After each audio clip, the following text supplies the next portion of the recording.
उपचुनाव में 3 सीटों का रुझान। पटना की बांकीपुर सीट पर बड़ा उलटफेर हो रहा है। बांकीपुर सीट पर प्रशांत किशोर अभी भी आगे चल रहे हैं। पहले राउंड में प्रशांत किशोर ने 1161 वोट से बढ़त बनाई है। नितिन नवीन ने यह सीट खाली की थी, जिसके बाद यहां पर इस वक्त बाई इलेक्शंस हो रहे हैं।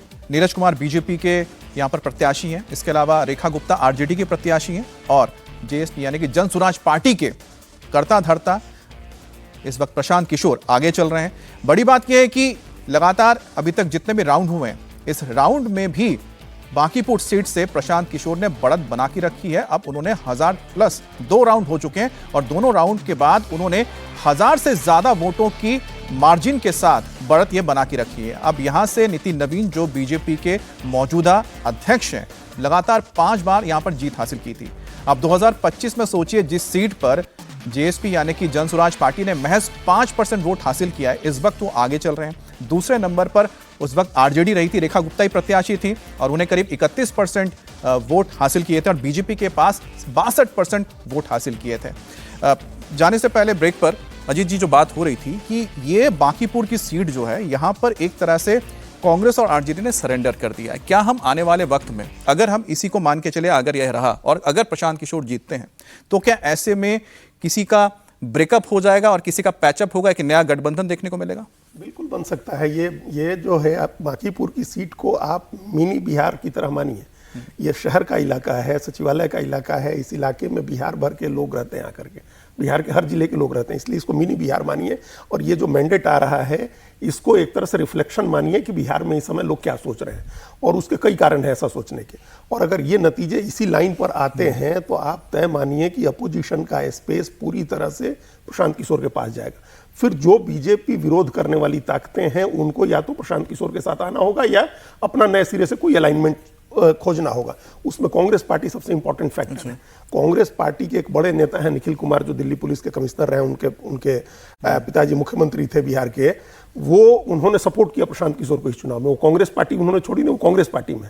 कांग्रेस पार्टी के राज्यसभा सांसद हैं अखिलेश प्रसाद सिंह, उनके बेटे ने समर्थन किया खुल करके प्रशांत किशोर का। तो कांग्रेस के नेता खुल करके समर्थन कर रहे थे। आरजेडी के नेता गायब थे चुनाव के टाइम, लगभग पूरे समय तेजस्वी यादव विदेश में थे। वो लौटे, आखिरी 3-4 दिन उन्होंने रोड शो किए, ये सब कर दिए, लेकिन इससे उनके वोटर्स में कोई मैसेज नहीं गया। मुसलमान इनको वोट दे दे करके थका हुआ है, उसको लग रहा है कि ये नहीं जीत सकते हैं। वो ऑलरेडी प्रशांत किशोर के साथ चला गया था पहले दिन।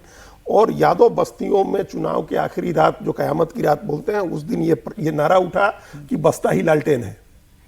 मतलब स्कूल का बस्ता जो चुनाव चिन्ह है प्रशांत किशोर का, वही लालटेन है, मतलब वही अपोजिशन का चुनाव चिन्ह है। तो जो एंटी बीजेपी वोट है वो पूरा गया। तो एक नया अलाइनमेंट। और दूसरा, बीजेपी एक हो रहा है, तो कांग्रेस आरजेडी का वोट तो शिफ्ट हो रहा है उनकी तरफ, प्रशांत किशोर की तरफ। अब पार्टियां क्या शिफ्ट करेंगी इस चुनाव के बाद, जो नया रीअलाइनमेंट होगा, उसमें पता चलेगा कि अपोजिशन के नेता प्रशांत किशोर अगर होते हैं तो अपने आप तेजस्वी यादव का महत्व और उनकी पूछ, उनकी राजनीति बिहार में कमजोर होगी। वो अपोजिशन होंगे, उनके साथ कांग्रेस आती है, जेडीयू भी आती है। यहां तक चर्चा चल रही है कि आरजेडी क्या बीजेपी के साथ जाएगी, कुछ ऐसी चर्चा एकदम। तो बांकीपुर की सीट जो है सर, इस वक्त आप कह सकते हैं कि मतलब बिहार के, बोलते हैं ना कि राजधानी पटना है और पटना की ये सीट है, तो यहाँ पर इतनी हलचल हो रही है। राहुल जी, मैं आपके पास आ रहा हूँ, बस एक बार हम नीतीश से ज्यादा ताजा अपडेट ले रहे हैं। नीतीश, आपके पास ताजा अपडेट क्या है इस वक्त?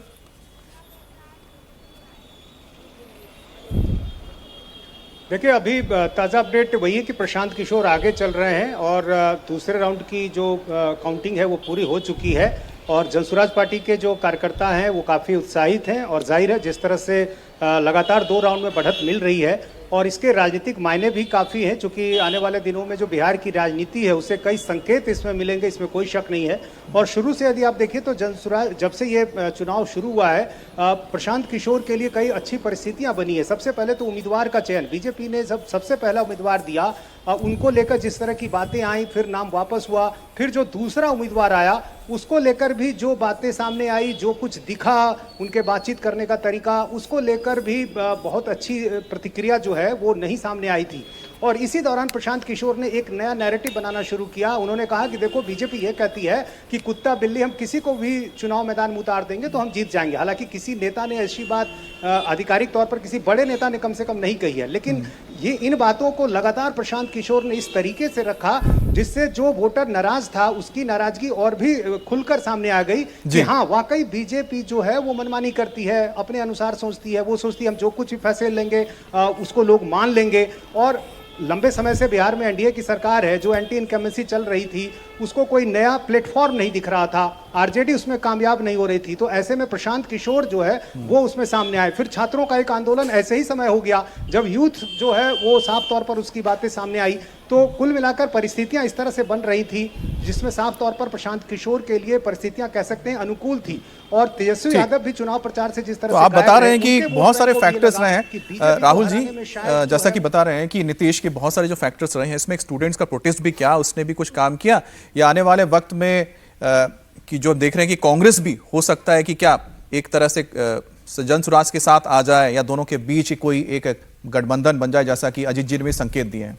देखिए, एक चुनाव से किस तरह से राजनीति बदलेगी ये कहना मुश्किल होता है, लेकिन हाँ ये बात ज़रूर है कि बांकीपुर का चुनाव जो है बहुत महत्वपूर्ण था। 90,000 वोट से नितिन नवीन पिछली बार इस चुनाव को जीते थे।